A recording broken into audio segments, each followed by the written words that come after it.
All right. We are back. Another episode of Marketing Operators. I'm going to ask you guys how you guys are doing quickly.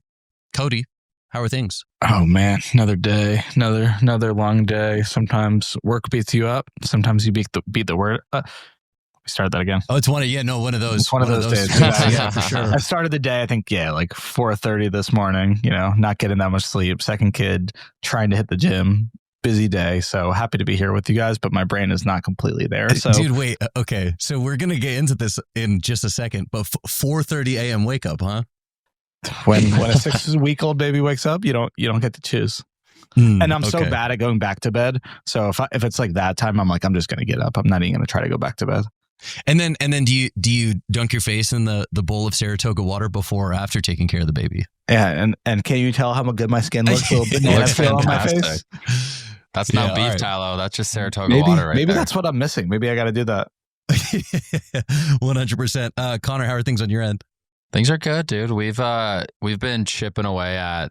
We're getting better at getting ahead of and giving ourselves more time to develop these paid media production roadmaps that we've been fine tuning in the last 3 to 4 quarters, and feeling good about how we've continued to improve that process. We just had like one of our final presentation calls on that today. So feeling good about the ad creative roadmap. It always feels good to kind of see a bow get put on a multi-week kind of project or first part of a project like that. So good moods on the paid media department here. Dude, knock on wood. Yeah, knock on wood. Sounds amazing. Yeah. We've also, from a process standpoint, been in a pretty good spot, like a knock on wood. Things are going pretty well, because we have said for years, I don't know if you guys are in the same boat, but we've had so much stuff on our go-to-market board for years. We've said we're so close to like being ahead. We're so close to having the samples on time so we can shoot the content. We're so close to having the copy. We're so close to being ahead. And we said it this week, and I said it's been prophesized for so long. It feels like it's finally maybe becoming a reality, but we'll see. That's at least how we're feeling for the next 3 or 4 days. Well, you knock on wood too over there. 100%. Let's keep this good mojo going.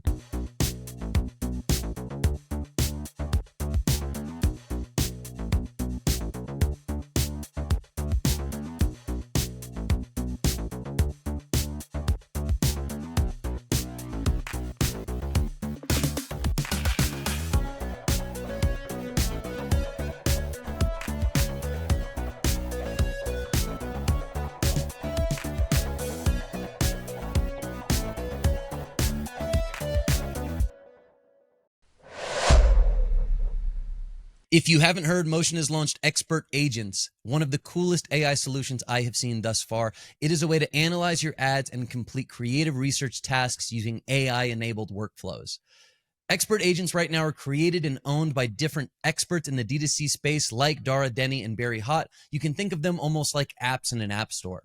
Whether you're an agency, a solo consultant, or a talented brand operator, you can reach out and explore building your own Expert Agent with Motion. For brands, if you simply want to speed up workflows and find hard-to-discover creative insights automatically, you should get Expert Agents working for you in your Motion dashboard. You can check it out at motionapp.com/expert-agents to learn more. All right, cool. It's been a busy week on the internet. We're recording this March 25th. It'll come out next week. And we've got a lot to cover. Before we begin, I want to thank our sponsors, Motion, Prescient, Rich Panel, Aftercell, and House. I teased it earlier, but we want to talk about Saratoga. We want to talk about the viral morning routine. And if we were marketers, like, how would we have approached it? What questions would we be asking ourselves? Do one of you guys want to explain like the viral moment and kind of tee it up for the group? Actually, should we ask? I know that you and I are much more online than Connor Rowland. Should we ask if he's even seen it? If he knows what we're talking about? Hilarious. I do in fact know what we're talking about, and I knew before I even saw it in the content plan. So I was on top of this one. When did you first hear about it? I first heard about it this weekend. All right. So that's pretty. Like, when did the post go out? This weekend. I was going to say, I'm pretty sure I heard about it on Sunday. Cody, you want to take a pass at a brief explanation, a primer? Yeah. So the thing I can't tell, so this guy, Ashton Hall, which I always think Ashton Wall whenever I hear the name. Classic. Friend of the pod. Yeah. One of our guests, one of our top episodes, had this video, and I don't know anything about the guy, but I don't know if he's an influencer. I don't know anything about him. He's jacked. That's actually, all I can provide a couple more details here. I was listening to TBPN and they were going through it, and he is an influencer. He mostly sells courses to people who want to sell courses. Nice. Great. And he's got a team. So this is another interesting detail. He's got a team of creators around him. He thinks that's a really important piece of like building his brand and building his business. And he says he does millions of dollars a year. So, and he's got over 8 million followers on Instagram. I don't know where he was before this whole, moment. But he had millions before, I'm sure. So successful influencer selling courses.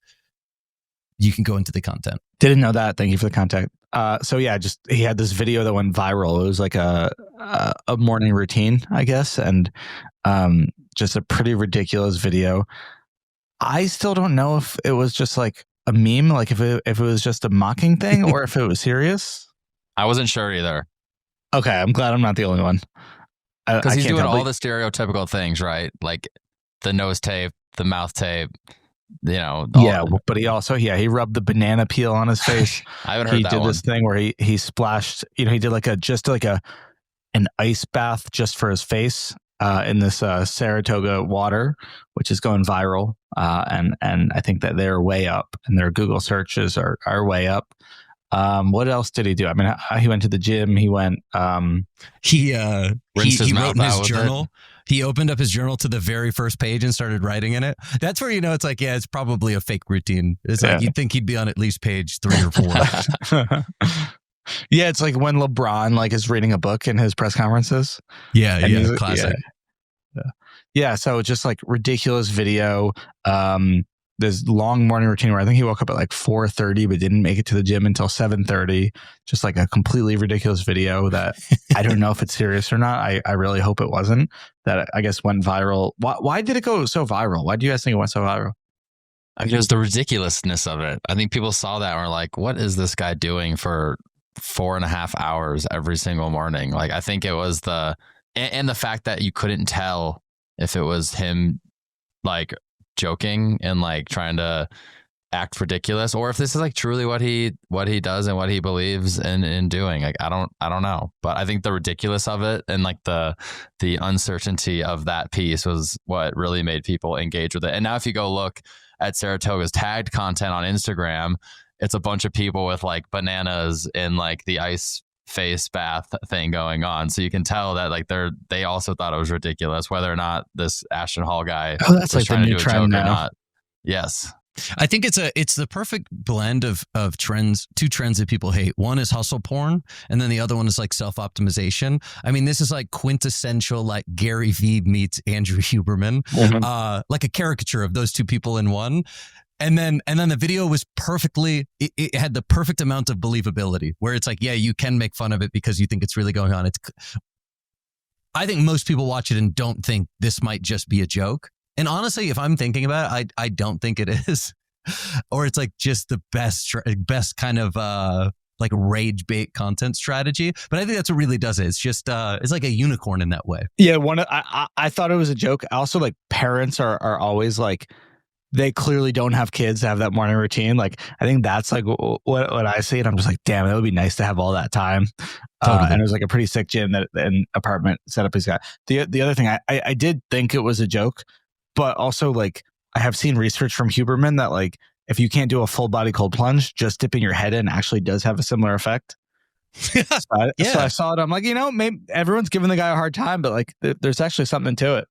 And then we can start talking about Saratoga social media marketing strategy, but like each individual thing is totally believable. Like the mouth tape, the nose tape, that is like, there's scientific evidence around that. It sounds like some scientific evidence around dumping your face in the bowl. There's people really, are proponents of journaling. What about banana peels? So I don't know about that one, but it's also just lining them all up back to back to back over the course of like 4.5 hours every morning or whatever. It's just like the absurdity of it. Yeah. And then it ended with, so I didn't know this point about coaching, but like the last clip in the whole video was him like on this like coach or courses was on this coaching call, like giving this guy some like motivational final one-liner, like, all right, good job. Now you got to go do like even more. like Cody, you bringing that point up about him selling courses just like ruined that whole video for me. Yeah. So, okay. So this moment goes viral. A very key piece of it is the Saratoga water that plays like it's in multiple parts of the video. I think he's dumping his face in Saratoga water, which is crazy.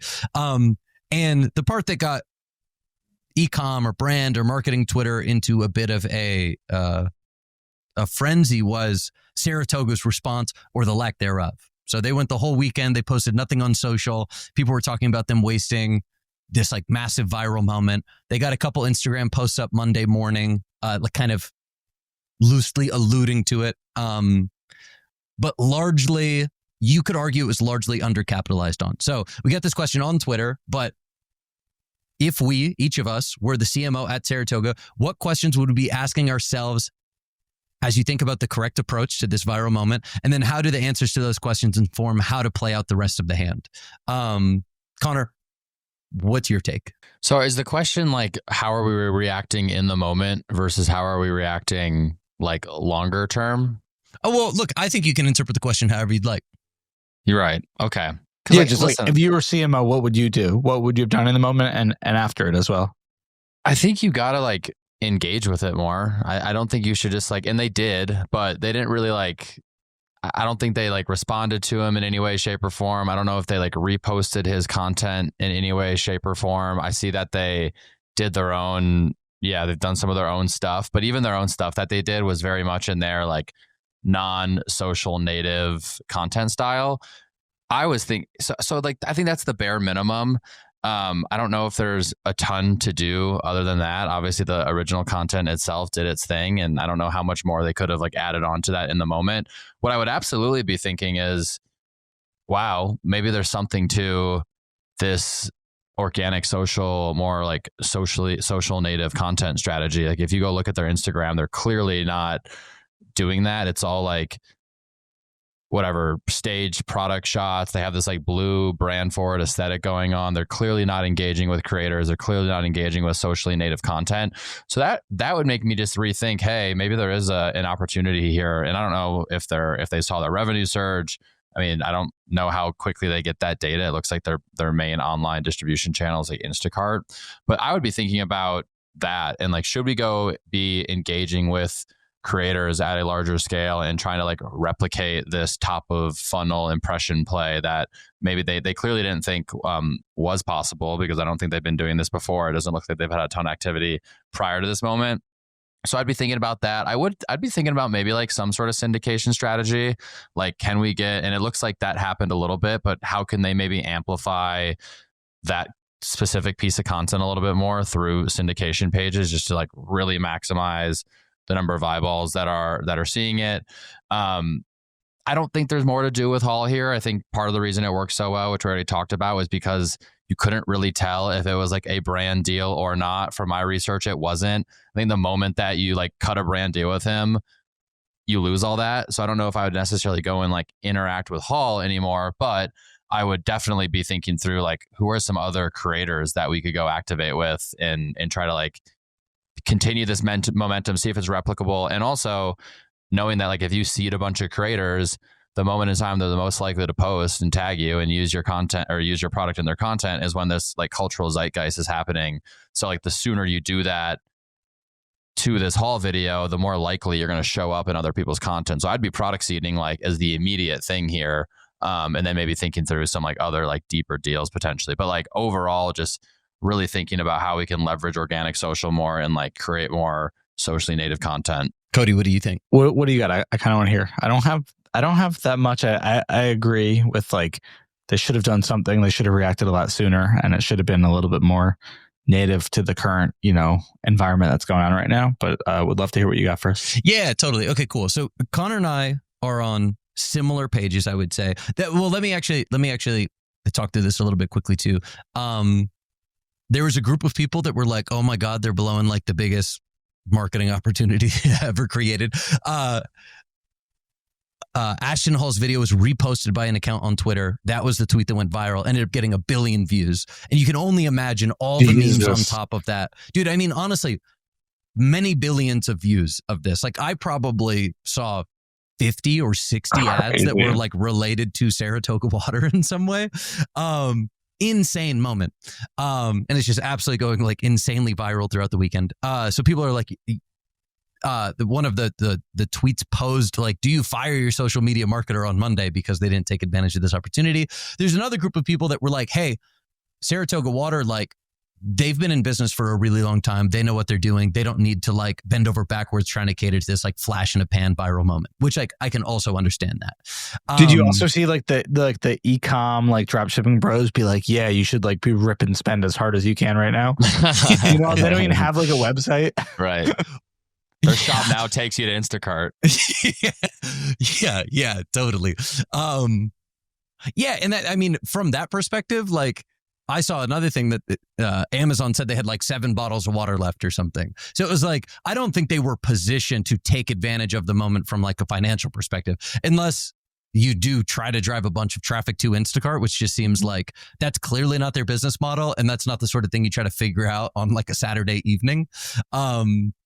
So yeah, I don't think there's a way to like capitalize on it from like a performance or revenue perspective necessarily. I'm going to land somewhere in between on like how to participate as a brand in the moment. I read Saratoga was started in 1862, so incredibly old, 150 years old. Legacy brand, like obviously not socially native. Connor mentioned it, but like their Instagram is like incredibly aesthetic. It feels very like 2012 or whatever, or maybe like 2014, just like very like purposeful and non-social native is how I would describe it. So I think you do risk like overplaying your hand and doing something that is not on brand for you. Not like it manipulative to the current audience, maybe.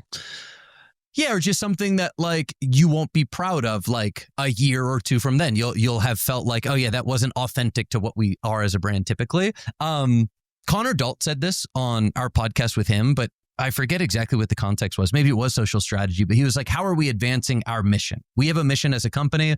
It's like, I forget exactly what it is. Something about like the healthiness of their pans or whatever. How we behave on social should support that. And that's ultimately, if I'm Saratoga Water, I must know what that is.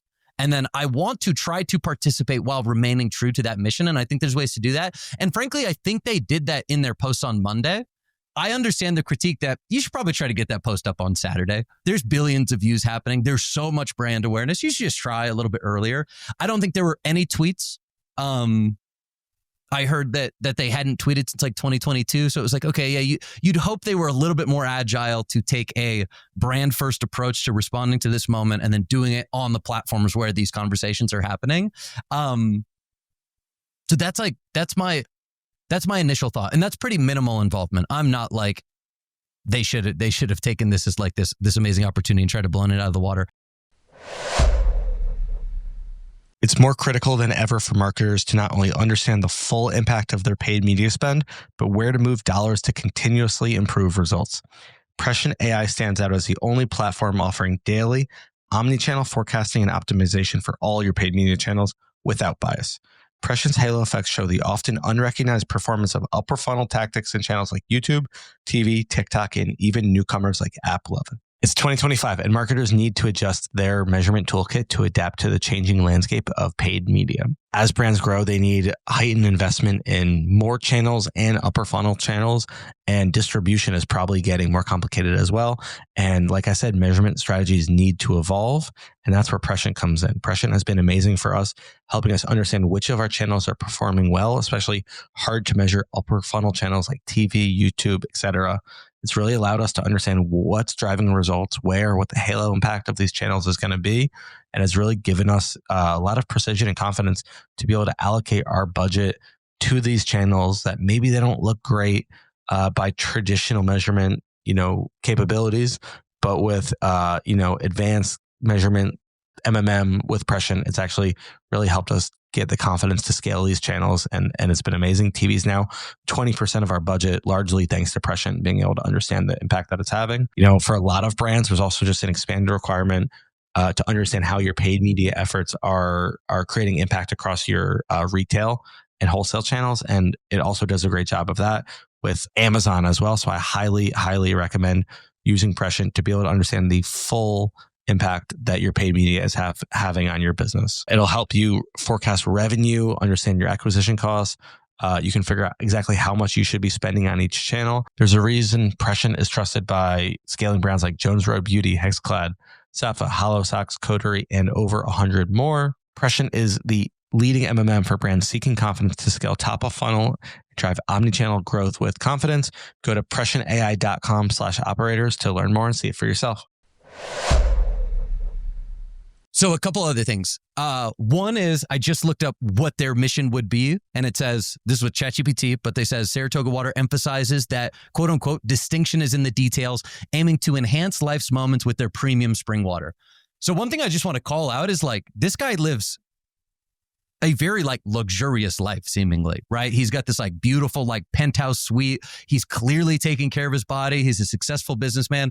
I'm like, he is a caricature probably of the lifestyle that Saratoga wants to represent, but like, I don't think it's all that off brand. If it was like some super weird fringe alt comedy, trend, then I could understand Saratoga not wanting to participate at all. This feels like something that you could remain true to the mission of the brand and participate in over the weekend, as well as, Connor, I like your points around product seeding, where I'm like, if I try to turn this into more of a social campaign, I'm probably sponsoring like hyper influencers on Instagram or whatever. Like I might look at sponsoring I don't know these people, but like Ashton Wall would be so much better at this, but like a Kim Kardashian, the New York supermodels, I'd go like hyper luxury.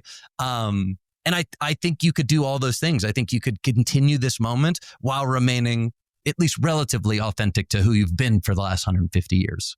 I'd What be do you think sending about that, out, Cody? I'd Are you be on board? sending out tons of product. Can we just move on to the next topic? I don't know how I top that.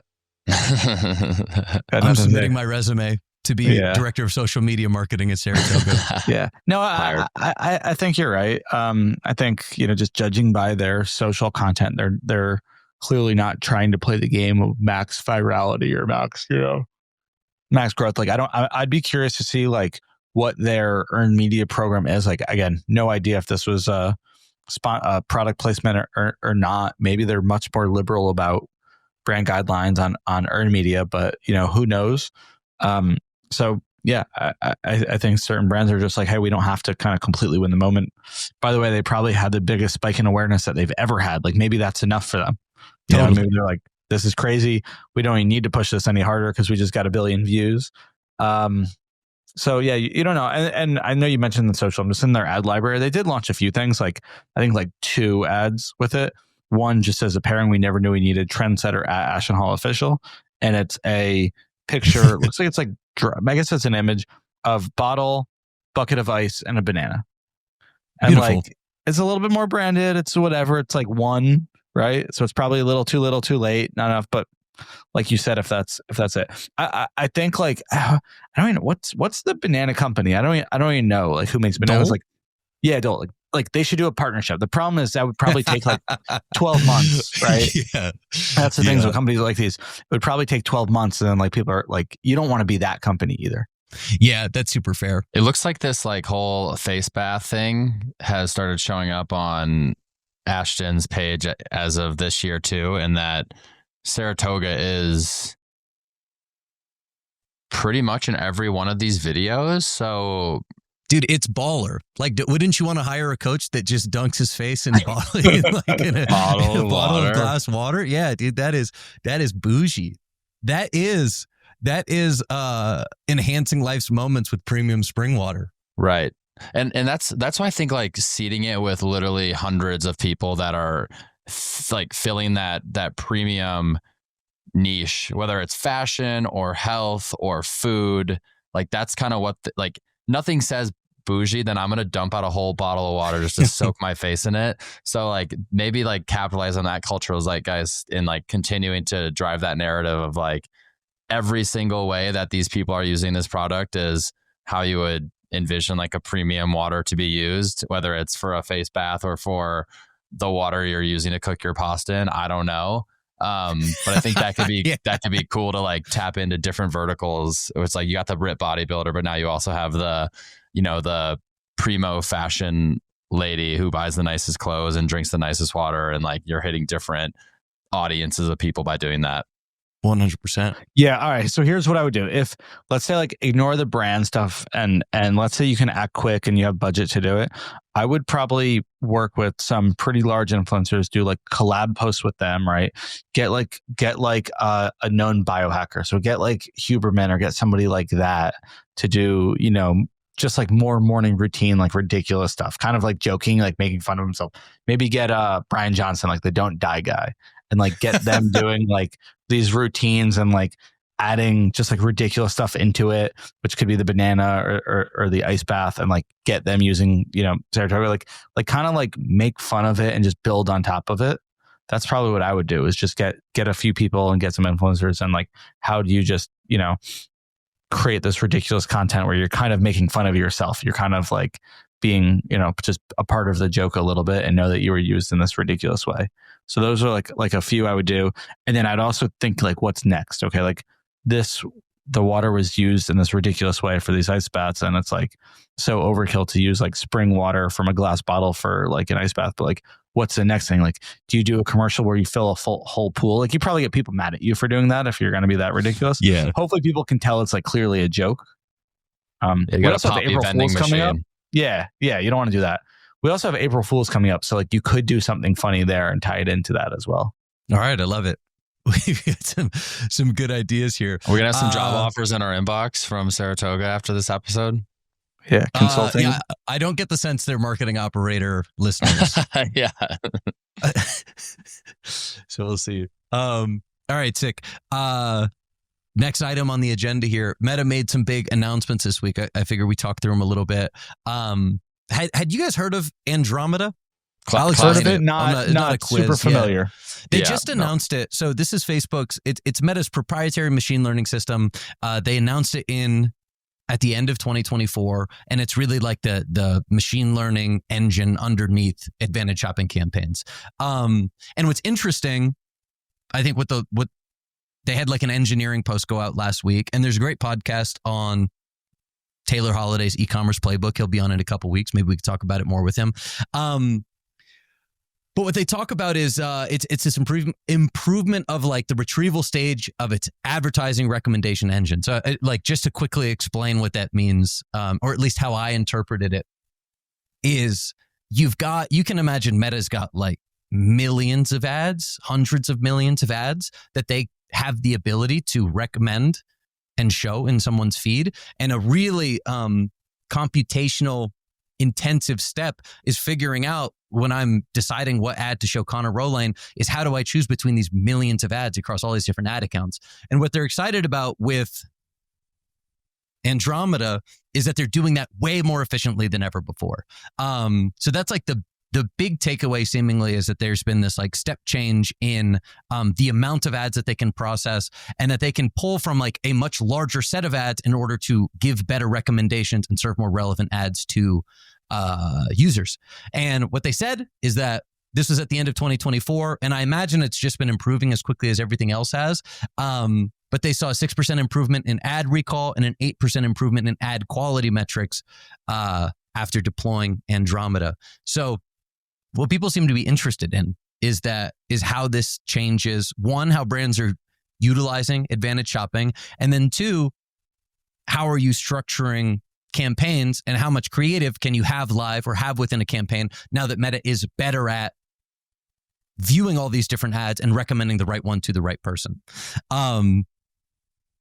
So teeing it up with that information, Connor Rowlane, I'm curious. My question that I've got here is like, are you guys seeing any differences in Meta ad performance, and are you structuring campaigns any differently? Or I'm just curious your interpretation of that change in the ad engine. Yeah, well, I mean, I guess anyone utilizing Advantage Plus then is leveraging this, right? If this is the machine learning that drives that, it's, this isn't like, there are certain changes. It's like, oh, you can now take advantage of this thing in the ad account, but you don't have to. Like, this is not one of those things, right? I guess, is this only for Advantage Plus, or is this also not for business as usual as well? Well, maybe this is a rumor, but that manual campaigns are now the same backend engine as Advantage Plus? I feel like I've heard that, where they used to say the Advantage Plus is like a different machine learning model. And The now I've article heard they're pretty much the same. The article I read, I don't know. That's a great follow-up point. The article I read was really focused on the ASC Plus campaigns. It was really focused on using that. I also think Meta's going to do away with business as usual at some point in time. Obviously not yet, sure. but like everything's moving towards this future of Andromeda. I think in theory, you should probably be dropping more ads under an Advantage Plus campaign, and that you should hopefully see a larger distribution of spend and impressions behind each ads. You know, what I would hope not to see, if this is the case, is that we have like 25 scaled ads launched under an Advantage Plus campaign, and 2 of them are getting spend. And from my interpretation of this change, we should see more distribution of ads being served under a single campaign. If it's truly going to be, say, like, you know, ad 1 through 20 is all going to reach hopefully a different person and acquire someone different for you, and you're going to get more value and have like more just cohorts being addressed that way. It also should, over different periods of time, theoretically, like, spend more behind an ad as it like taps into different cohorts, assuming that you might reach different people over different periods of time. So I think in theory, that's what you would see. We have 0 customer support ticket backlog right now, which is awesome. And it's all because we switched to Rich Panel at the start of Q4. Q1 is usually when we're absolutely drowning in customer support tickets from Black Friday and holiday season. But right now we have none. So was it risky switching our tech stack right before peak season? Sure, but I couldn't be happier with the decision. Since switching to Rich Panel, we've gone from overwhelmed to having an empty inbox, which is the place we want to be. Here are 3 of my favorite things with Rich Panel so far. Number 1, if you know me, you know I love saving costs. So we save costs on the actual software by 50% right away. Much better deal. We also, I love it. The features, we have better features, better support. I see our team going back and forth with Rich Panel. Even the CEO, Amit, is in there all the time, giving our team support, building out new features for us. Immediate impact. The analytics are great, as the automations are amazing. The AI social media moderator as well, you name it. There's just been so many features that we've been able to add on to either reduce our tickets or increase our efficiency, which is the name of the game. Second thing is we've actually had 1.26 million in revenue generated from our CX team in the last 4 months, literally turning CX from a cost center to a profit center. And third is getting early access to all their new features that are being released, like updated analytics dashboard, a bunch of AI stuff, AI social media manager, you name it. It's been super helpful for us. You probably have a backlog of Meta ad comments if you're one of the operators and spending heavily. And that's where I love the AI social media manager. You're able to set everything up, automate it. It's able to learn from your best agents, your best replies. People think it's a human. It's amazing. And it's allowing us just to get back to everybody, offer a better customer experience, answer questions to get our ads performing better. So I love it. If you want to join the 2,000 plus 7, 8, and 9 figure brands that switch to Rich Panel to save money, save time, and keep your customer service team happy, I highly recommend it. We switched at a really important time and they came through for us. So if you want to slash your customer support expenses by at least 30% overnight while reducing tickets, go to richpanel.com/demo to book a call and learn more. That's richpanel.com/demo. Do you see different metrics on manual campaigns and Advantage Plus campaigns in terms of like new visits, new customer percentage, incrementality? We barely do any manual bidding. It's very rare. No, sorry. I mean like, just like business as usual campaigns. I call them, I guess Meta calls them manual, but just like, ASC to non-ASC. Oh, yes, absolutely. Like way more middle bottom of funnel for ASC.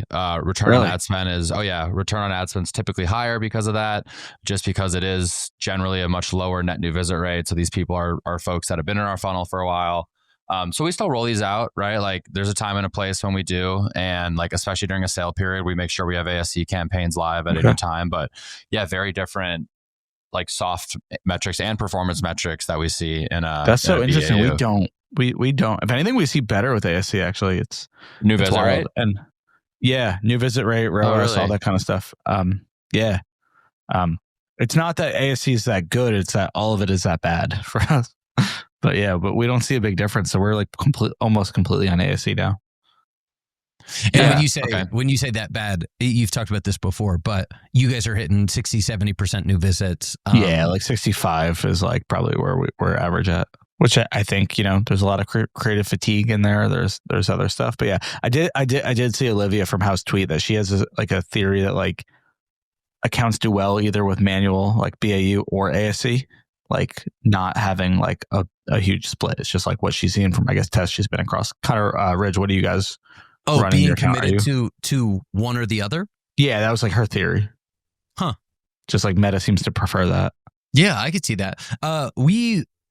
We do use ASC in some of our conversion optimized or purchase optimized campaigns. And then, as I've been talking about on the podcast the last couple of weeks, we do a lot of the view content optimized is like 20 to 30% of our account right now. And those are BAU, right? I don't actually spend that much time in the account, but so that's probably the biggest difference. So because of that, we do have a split. So yeah, we are leaning into ASC. We've got manual campaigns optimized for view content. That's where we stand now.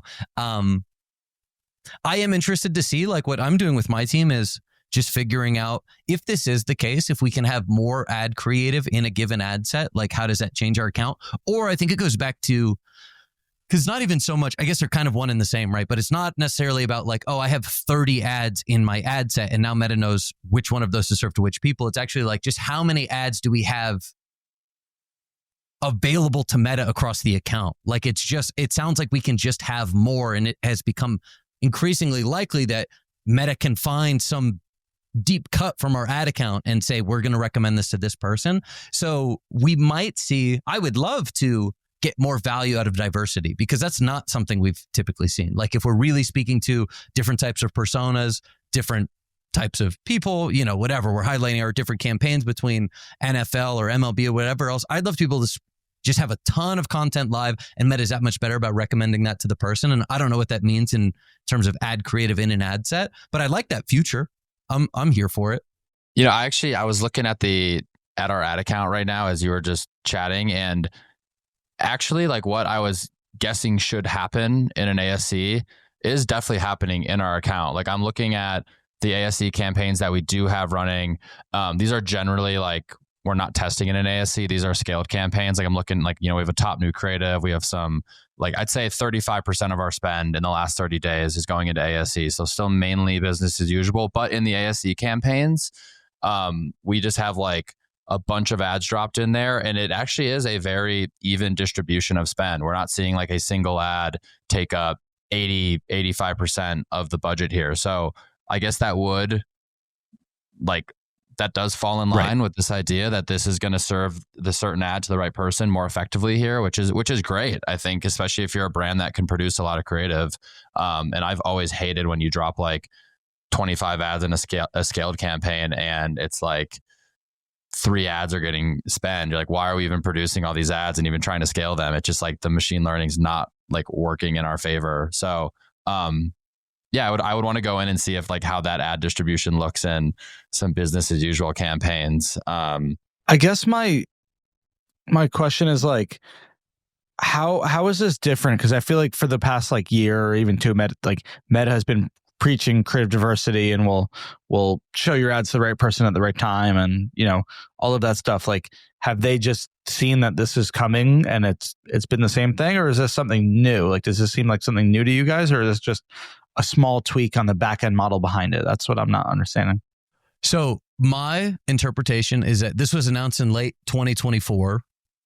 I don't think it had just launched. So I think they had been rolling it out. They announced Andromeda in 2024, and I think it was like October or something. And then I really think it just comes down to it continuing to improve. And that's where it's like, and that doesn't surprise me at all. Like, it's some sort of like partnership with NVIDIA. So it's like deeply AI related and hardware related. So I imagine it's benefiting from the same sort of like increase in quality that we're seeing from ChatGPT or Claude or any of the other AI tools. So I imagine it's really hard for us to like quantify and know for sure, but that just seems to be the trend here. Is like, hey, this is what it's doing, which I think is interesting. Hey, we're going to get way better at analyzing tons of creative and then recommending the right ones to the right people, so you can get sort of different distribution. And we're just going to get better and better and better at that. And it's going to increase ad recall, and it's going to increase ad quality, and advertisers don't have to do anything different. Like, Meta is literally just getting better at their job of matching users with content that they'll find interesting. Yeah, it makes sense. I mean, yeah, I'm super skeptical of that. Obviously, we'll take any improvements that Meta can give us. And I do think it continues to go in that direction in terms of, we do the work, you just make the creative. Like it's just going to get more and more like that. So what are the recommendations that Meta is giving behind this? Are they saying, like, are there any, they've got the Power 5 and the Performance 5 and whatever 5 now we're on and all that stuff. Like, are there any new best practices that they're kind of recommending based on these changes? I haven't gotten anything directly from Meta. The D2C Brain Trust was talking about more creative, embracing broader targeting, more hands-off media buying, essentially, like just load up a bunch of creative. Okay. And then the third point that was, forget, this came from some sort of article, was talking about optimizing post-click experience, where it's like, okay, yeah, load up a ton of content, let Meta do all the work going from content to driving someone to your site, and then focus on improving the site. Makes sense. So it's, and I'm not trying to be like a Debbie Downer or anything, but it's really like the same. It's more of the same. It's just the same direction we've been going in, which is like AI of all the media buying, creative is the targeting, and conversion rate is part of your bid in the algorithm. 100%. Yeah, true. Yeah, I mean, they're trying to build, like, it's like they're just trying to continue to, like, the advice has changed the same. They're just trying to make the technology make that advice even sounder, basically. It's like, right. Yeah, more creative team, like really good creative flywheels and brands that are going to continue to win. Like, okay, so we'll just keep on the same path, basically. Totally. Everybody should just get better at their jobs. Brands get better at content. They embrace more tools from Meta. We all start making more money. That's what Mark Zuckerberg wants us all to believe. I do think it is kind of ironic that the other side of this conversation is all about having to optimize for non-purchase events. So it's like, so that doesn't instill a lot of confidence, right? It's like, oh my God, we got this engineering article about how much better it is at matching users to content. And at least from Ridge's perspective, we've never gotten less incremental results from Meta. So it's like, and I'm sure it's different for brands of different sizes. Obviously, like we might be facing a different problem set than someone at 10 or 20 or $30 million a year. But hopefully they begin to address more of that. And they're working in that direction with like incremental attribution and things like that. But as it stands now, I'm kind of with Connor Rolane, where what seems best for our business is actually not embracing ASC at all, or at least having a significant percentage of the account not utilizing it, which does not seem like a Meta best practice. But I could see how this is like a lot of brands I talk to that are like, maybe not stuck, maybe stuck, but they're at 10 to 20 million. I think this is actually very empowering for a brand like that, because I think the advice for that brand to break through would be not to go to a different channel and try to unlock that channel, but to just get better at creative within that same channel. So it's like, I think that's an empowering piece of advice to a brand that's like, we got to 10 million or we got to 20 million through Meta mainly. Like, what do we need to do to keep breaking through? It's like, well, with this new change, in theory, you should just be able to like make better and more creative. And that should be the lever within the same channel that took you to 20 million, but it's just now get better at the inputs. And maybe that can take you to 30 or 40 million, which I think is like a lot more empowering than being like, hey, go try to unlock YouTube and go try to unlock influencer, like a new channel that you aren't like necessarily competent in. So hopefully this is a good thing for a low 8-figure brand trying to take it into that next phase of growth. Yeah, 100%. Yeah, they keep saying things are getting better on their end. I don't know many advertisers that are seeing that right now, so I really hope it's going to happen. Same. Yeah, I mean, it's also uphill battle, I think. I saw a stat this week. Consumer sentiment at like a 29-month low or something. Yeah, it's like, sure. Look, it doesn't really matter how many ads you can reference in your recommendation engine when people don't want to spend any money. No, it's not all Meta's fault right now. It's a struggle. Yeah. Cool. There were a couple other updates I want to talk about ChatGPT and AI image generation because it's highly related. Did you guys see any of the other Meta announcements, and did you want to talk about any of those? I did see them. Any that you think are noteworthy? The one that I liked the most was, and it looked like they were going to first roll it out in like Australia and like, I don't know. Yeah. Australia and some other country that we're not doing any business in. But shops experiences, but that have call to actions you could build your cart in a in-platform shops experience and then check out on our website. And I thought that sounded awesome. I think that would be much better than the full integrated Facebook shops experience. And they've had the you can toggle that on and allow Meta to choose whether to drive someone to your site or to shops, which we saw some like just really weird data around. We saw Meta driving a ton of people to shops, which I can understand how that's a quicker and like more native experience, but like I was highly skeptical that it was actually driving incremental revenue for us. So this idea of native fast experience where you can explore the catalog, build the cart, and then the checkout's happening on Shopify, and then you're just entering all of our other systems in the way that you would if you were shopping on ridge.com. I thought that was super exciting. That is cool. That's like, I feel like that's a perfect balance of like reducing friction and trying to take someone from the social platform to the site, but also there's a lot of baked in trust with the typical checkout process on someone's website. So maybe that's the good balance of like, we're reducing friction, but we're also increasing trust. Totally. That's cool. It's like a native landing page, basically. Right. They had another announcement around that where you could capture an email and then give someone a promo code, which I remember talking about that with the Meta Shops PM in San Francisco in 2023. We were like, yeah, I'd really like an email capture in the Shops page, and they got it going. It'll be live in 2025. So big stuff in the works. If you're running an e-com brand, you know the game of maximizing AOV, and that's exactly what Aftersell does. Over 35,000 e-commerce brands, including all of us at Marketing Operators, trust Aftersell to power their upsells and increase their AOV by 30% on average. Their upselling suite works from checkout all the way to the thank you page. Here's a few things that help Aftersell stand out. One, you've got one-click post-purchase upsells, which we talked about on episode 40 with Shane and 33 with Zach Stuck. It's a great way to drive revenue without adding friction or expecting the customer to re-enter payment. Two is you get checkout upsells, which we use heavily at Ridge, and they have the ability to monetize your thank you page with their free Rocked Thanks, formerly known as network offers.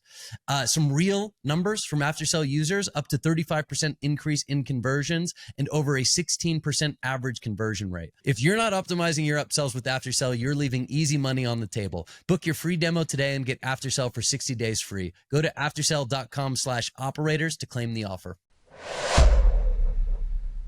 I thought this was a good transition. We're talking about Meta being really good at taking a ton of content, picking out the pieces that are recommending, and then recommending that to a given user. ChatGPT just rolled out new image generation in their 4.0 model, which should make it, in theory, way easier for brands to create ad creative. So like it supports text really well, various styles. It understands the context. You can give it good prompts. People were creating cartoons around Ridge ads. I created one for Marketing Operators. It was like incredibly good. I fed it our podcast cover and just said, make this fun. And it was great. It was like a very high quality image in illustration.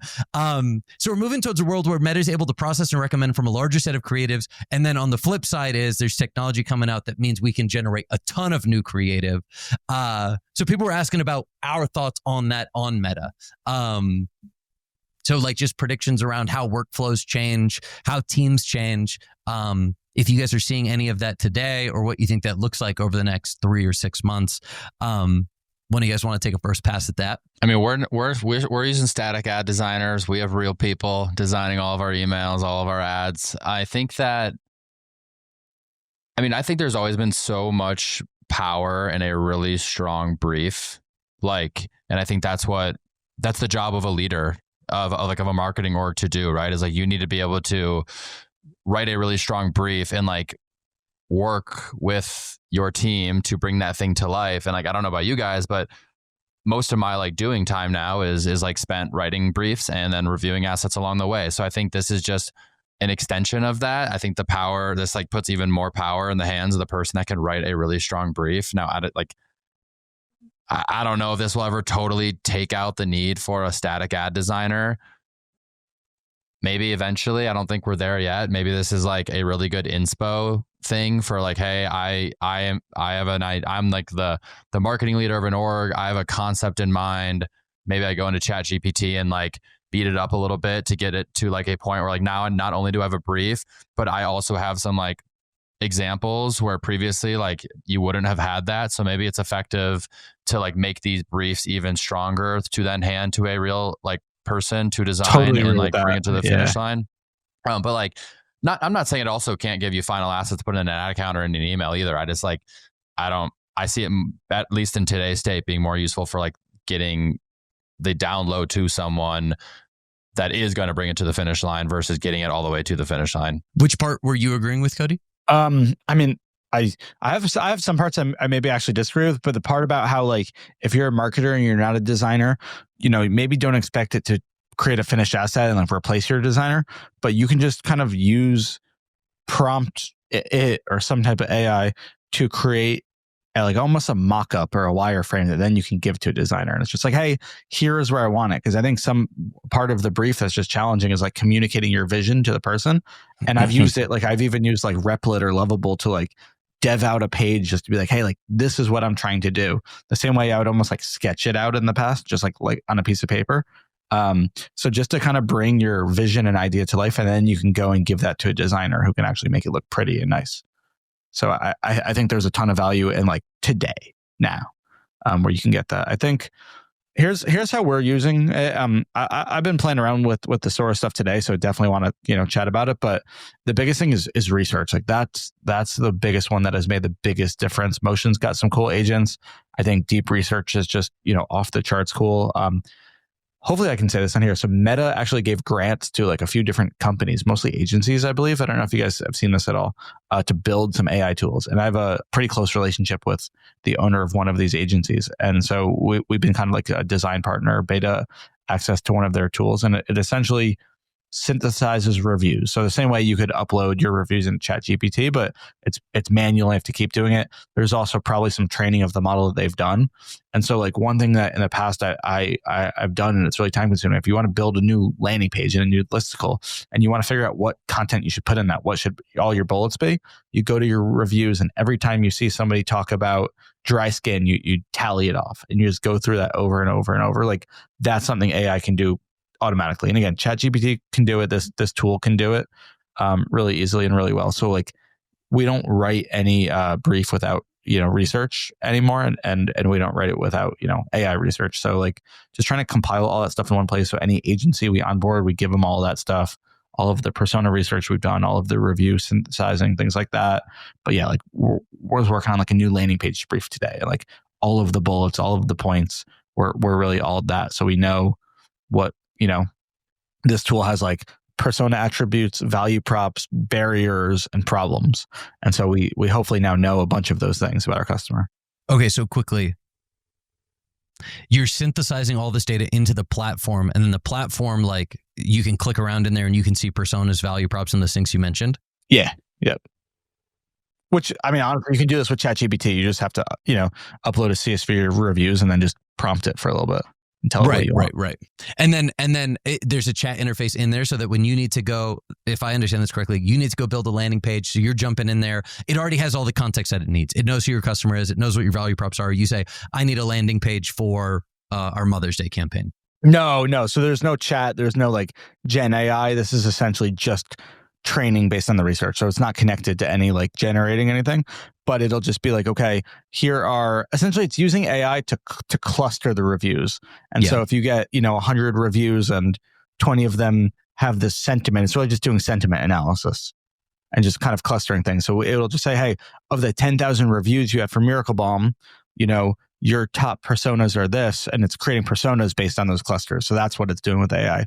Or it'll say, hey, the top barriers that people have are price, and then number 2 is smell, or whatever it is. Like it's just kind of doing the sentiment analysis based on it. Got it. But it's been helpful. So that one's helpful. I think deep research is insanely helpful for research. And I think like things like what came out today. Have you guys played around with like the Sora stuff? I know that guy Jacob kind of tagged all of us and used some of our products for it. I just did the prompt around our podcast cover. Nice. And then my team was starting to do like some ads and stuff, which was cool. Okay. Yeah, I'm curious if like people more skilled at creative than me maybe could get more out of it. Like I think that's the funny thing. Everybody's like, this is replacing designers. Like I actually think the more skilled you are, the more you can actually get out of AI with some of these things. It's kind of just 10x's your output, and if you don't have the skills in the beginning, like so I've been playing around with this thing. I haven't like gotten anything out of it that I'm like, oh, I could launch this. I think it could do what Connor said, which is like, hey, here's a format, here's a layout, like can you go design this? I think that would be cool. We started playing around with one. So it's called Visual Electric. To me, it's the most photorealistic AI, Gen AI thing. Like our April Fool's post is going to be made with it. I gave it to our creative director, and gave her the initiative to really start playing around with it. It doesn't do like, you can't get your products in it. It really can just do like prompts or anything that you can do, but it's the most photorealistic. So like if we're doing like a persona listicle and we're talking about like why Miracle Bomb is great for moms, let's say we don't have that lifestyle photography, like this I think you can do, and it's like unnoticeable. Maybe ChatGPT now you can do it, but like this is the best I've seen. So like I don't know if you get, there's this guy Kyle runs a brand called Jack Henry. It's like a men's skincare brand, 8-figure skincare brand. And I learned about this tool from him because he posted some of the stuff. Like the props are just like, you would never know that they're AI. So again, you still have to, you take the props, you create the props with this thing, and then you have to like put them in Figma or into Photoshop and like add your product stuff in. So it's not like it's like completely generating assets. I think it's helping with 20% of the process, I think. But to me, what the exciting part is like the speed that it's happening. Like I could totally see by the end of the year, there's going to be, one of my big predictions, there's going to be a static ad creative builder that like I do think can replace designers. Yeah, it does feel like we're pacing towards that. It's March 25th now. We've had 9 months. I mean, it feels it's gotten insanely good in the past like 2, I feel. And then like think about just the volume of assets that brands will be able to produce. Also, if you get the connected or the generating assets connected to the thing that's essentially doing the research and prompting and like coming up with copy, like then it's probably an endless loop of static ads you can make. And then imagine just feeding all those assets into Andromeda, life on easy mode. No, but seriously, I mean, I'm not saying like I don't think it's going to crush performance, especially if every brand is doing this. Like, yeah, how do you compete? But it's not that far away. Yeah, totally. My 2 takes here are, 1, I'm excited in the very short term, just from an ideation perspective. Like that's what we were talking about in Slack today when my team was working on it. Someone sent one and they were like, this is a great idea. And it was a good idea, but I'm like, dude, we could just spend like 10 minutes on this and it could be like actually really good. So it's like augmenting the design process. So it's like everybody can start ideating and contributing visually. And then I do think, at least for a while, we're going to put it through some design lens. And that just might be me being like pearl clutchy about the quality of the static ads. Like in this case, I was being really nitpicky about some details. Regardless, it probably improves the speed at which we can create content like in multiples, like 2-3x or something. And then the second one is, I do think it will, I just don't know how. I think right now we can succeed in the meta auction because we can produce more high quality content than other brands. But if that cost of content goes to 0, then it's not about the design at all at that point. I'm not quite sure what winning looks like at that point, but maybe it is a matter of like prompting diversified assets. Like a lot of what I saw on Twitter today was like, oh, just looks very similar. You're placing products in, you're doing the value prop call outs, you've got some headlines. So it's like, it's no longer about just the content existing and you having been able to create it. It's way more about like what is the unique perspective behind the content, because that's what you'll have to be winning on. And if that is the future, 6 or 9 months from now, 12 months from now, the team will probably just have to look a little bit different. Like our creative processes will be more around unique ideation versus less ideation and more focus on production. If you want to hit next level growth, you need to move away from correlation-based measurement and move towards causality. There is no better way to test your channels, your levels of diminishing return, certain tactics within a channel than using a geo-based incrementality testing tool. And that's exactly what House is. That is exactly why all 3 of us use House. House is a self-serve experimentation platform that allows you to configure regional test and control experiments to measure incrementality and identify points of diminishing returns. House is really it's the most controlled, the most scientifically sound way to do any sort of marketing testing and experimentation. These things are very, very hard to set up on your own. It's rigorous. If you have one little variable messed up, all of a sudden your data is not trustworthy. That's why House is such a valuable partner. All you need to do is go into your ad accounts and add exclusion or exclusion lists, run the data or run the test. And not only do they set up the test for you, but they also help you interpret all the results. So they're handling experimentation design, and experiment analysis, and also even going as far as helping you make sense of what to do based on that data. And we at HexClad have gotten some insane insights this year from all of our household out tests. So our core strategy this year has been doing channel level holdouts to really see which channels are driving the best and most efficient cost per incremental order. So we've tested YouTube, Meta, Google PMax, TikTok. We're now testing AppLovin.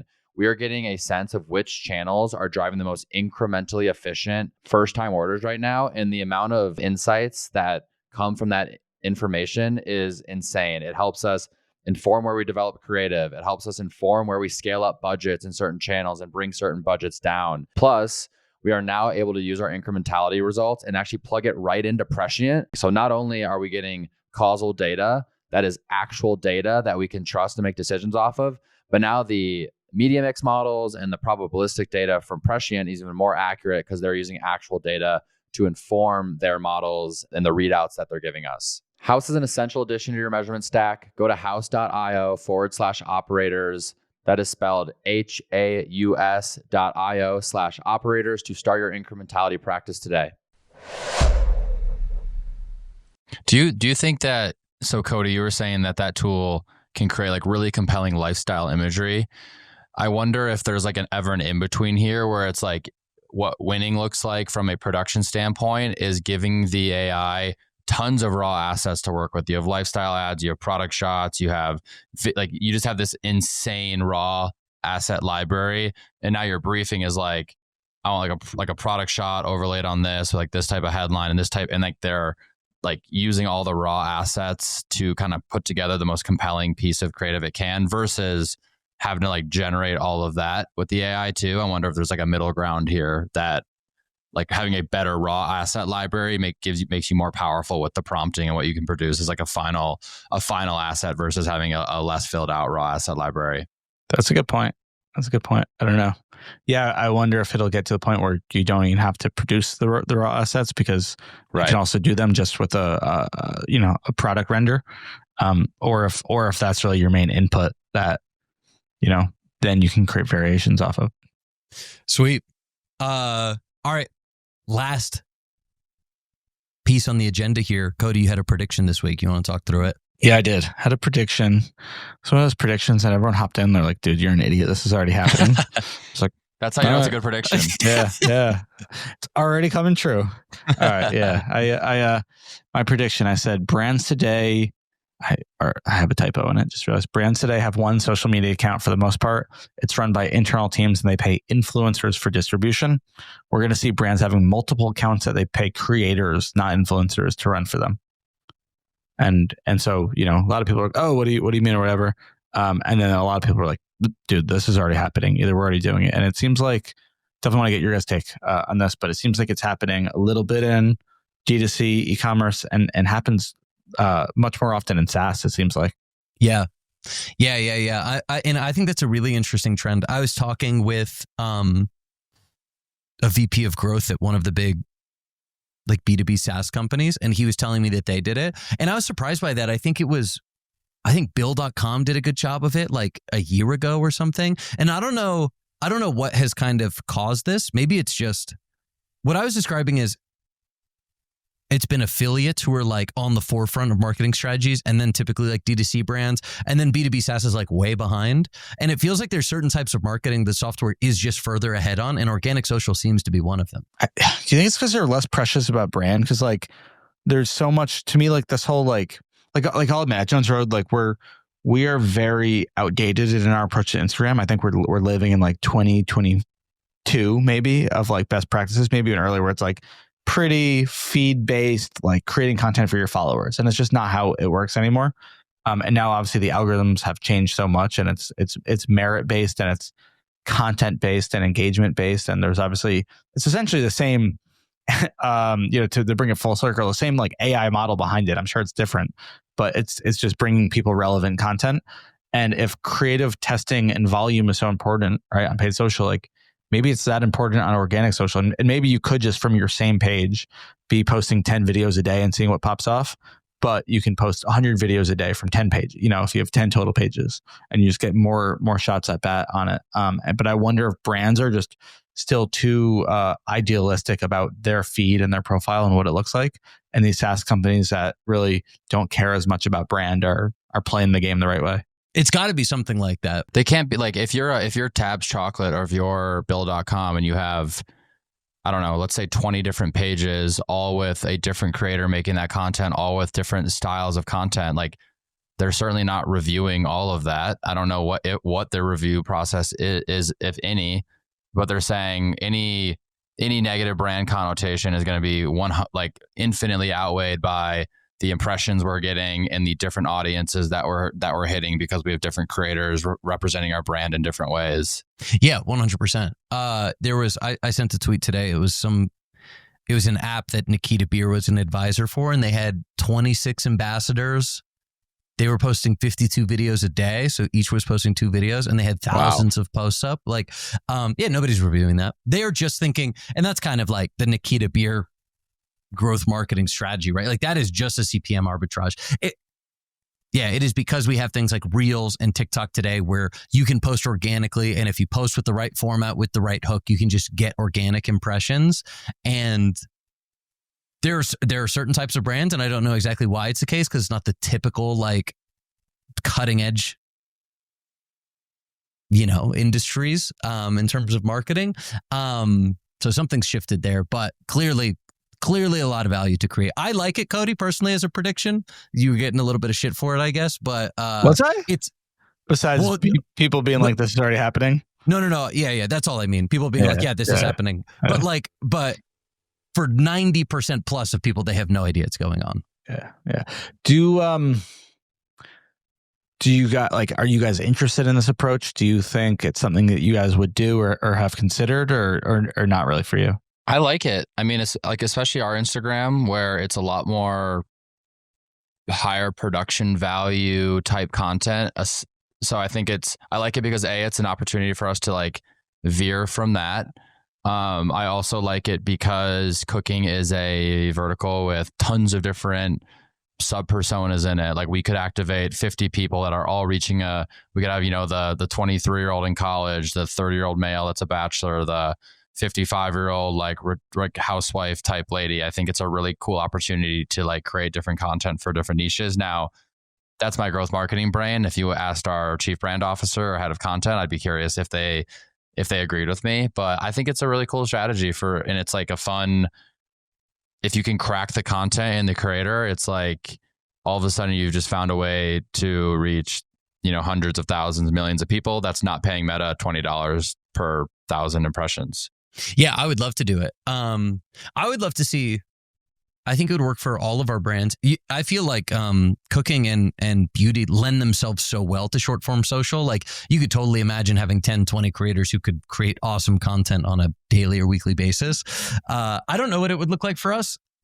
The way that we would probably try it first is we'd have a couple guys just out shooting the wallets like every day, seeing what stands up against, some sort of rifle, a handgun, whatever. Like, that is probably the content that we could consistently create and generate views around. And I would be totally willing to try that. I mean, dude, you could do a whole page just for that. Just guys shooting guns at things. 100%. Yeah. I think the only reason, obviously there's an investment behind it, like really the only reason that, maybe a brand wouldn't or we wouldn't is if you're just, that precious about brand and it feels like it's like a brand risk or something like that. And you just want, your one feed. But outside of that, I think it makes a lot of sense. And it's something I'm very, very, very open to and very interested in. And will be interesting to watch. But yeah, it definitely feels like even like Nikita doing it like a very growth hacky way. It's like you said, a CPM arbitrage and just like very, very growth hacky, not caring about brand at all. But it's that whole like TikTok affiliate algorithm. It's just like,